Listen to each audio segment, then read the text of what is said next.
आदरणीय सभापति जी,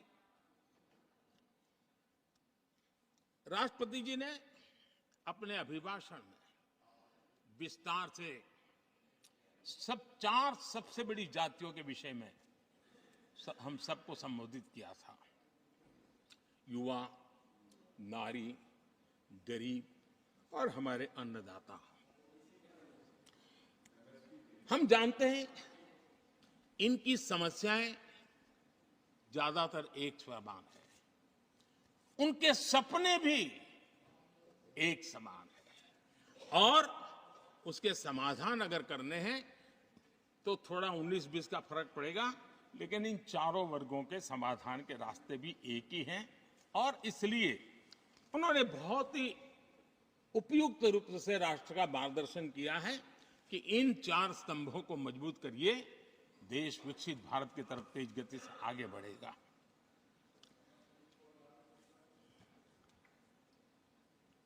आदरणीय सभापति जी, अगर हम 21वीं सदी में हैं, हम विकसित भारत के सपने को इसी सदी में 2047 तक सिद्ध करना चाहते हैं, तो 20वीं सदी की सोच नहीं चल सकती। 20वीं सदी का स्वार्थी एजेंडा, मैं और मेरा वाला जो खेल है ना, वो 21वीं सदी में देश को समृद्ध नहीं, विकसित भारत नहीं बना सकता है। कांग्रेस इन दिनों काफी बातें हो रही जाति की, फिर से एक बार क्यों जरूरत पड़ गई उनको मैं तो नहीं जानता हूं, लेकिन अगर उनको जरूरत पड़ी है तो पहले जरा अपने गरिबान में झांके तो उनको पता चलेगा क्या किया है। दलित, पिछड़े और आदिवासी, कांग्रेस जन्मजात उनकी सबसे बड़ी विरोधी रही है।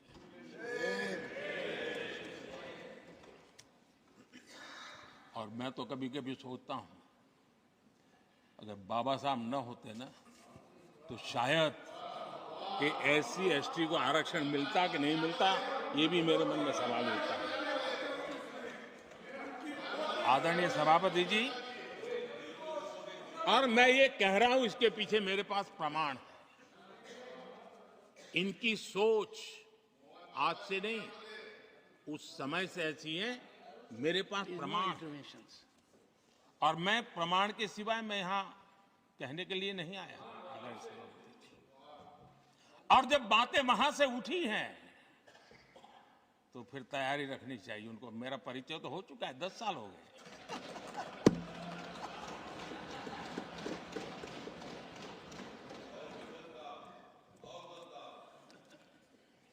एक बार,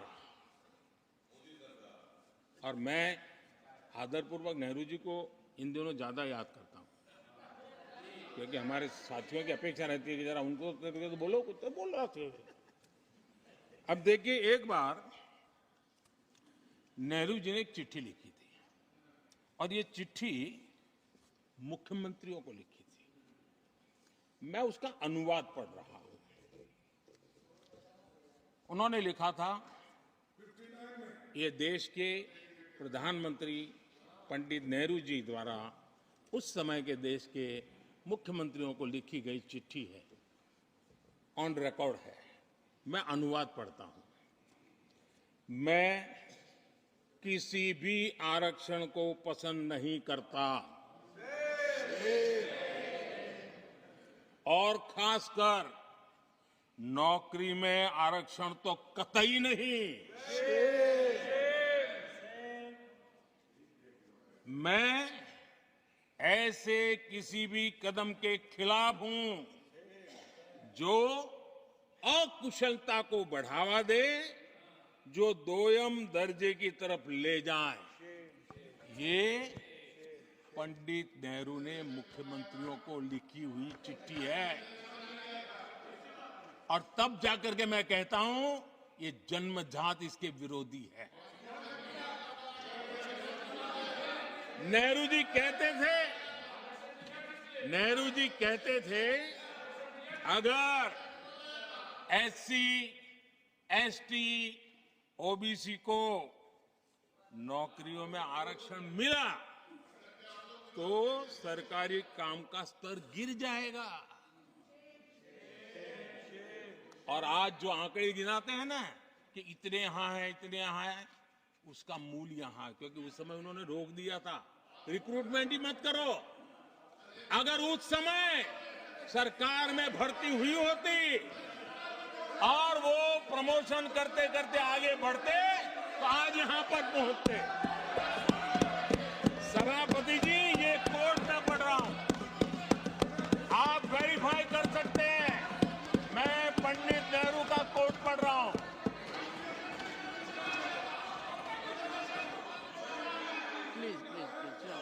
और आदरणीय सभापति जी, Leader of opposition was heard in rapt attention. Are you setting this example?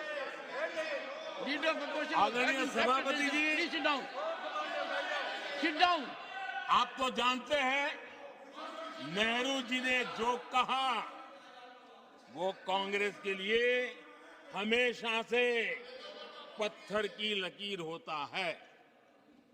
Nehru ji ने कहा मतलब पत्थर की लकीर उनके लिए। दिखावे के लिए आप कुछ भी कहें, लेकिन आपकी सोच ऐसे कई उदाहरणों से सिद्ध होती है। मैं अनगिनत उदाहरण देख सकता हूं, लेकिन मैं एक उदाहरण जरूर देना चाहता हूं, और वह उदाहरण मैं जम्मू कश्मीर का देना चाहता हूं। कांग्रेस ने जम्मू कश्मीर के एससी, एसटी, ओबीसी को 7 दशकों तक उनके अधिकारों से वंचित रखा।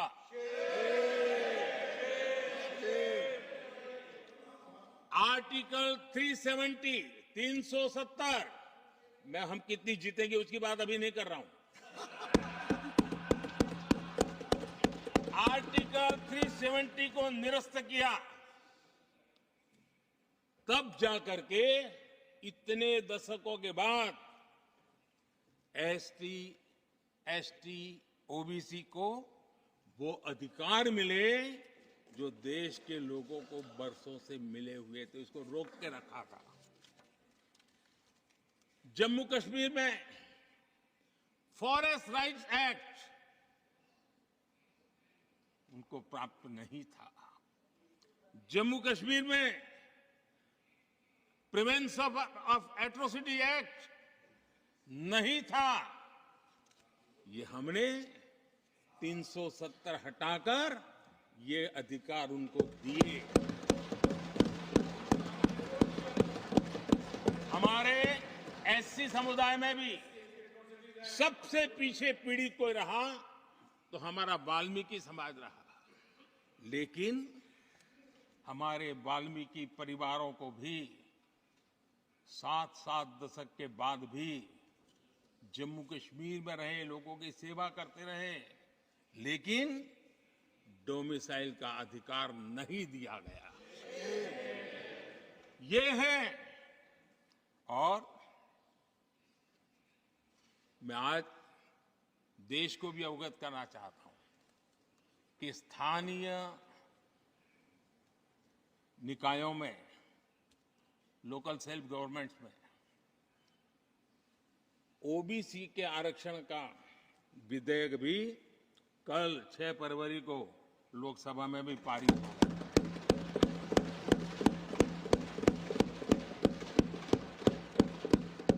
आदरणीय सभापति जी, एससी, एसटी, ओबीसी उनको बड़ी भागीदारी ने कांग्रेस और साथियों को हमेशा परेशानी रही है।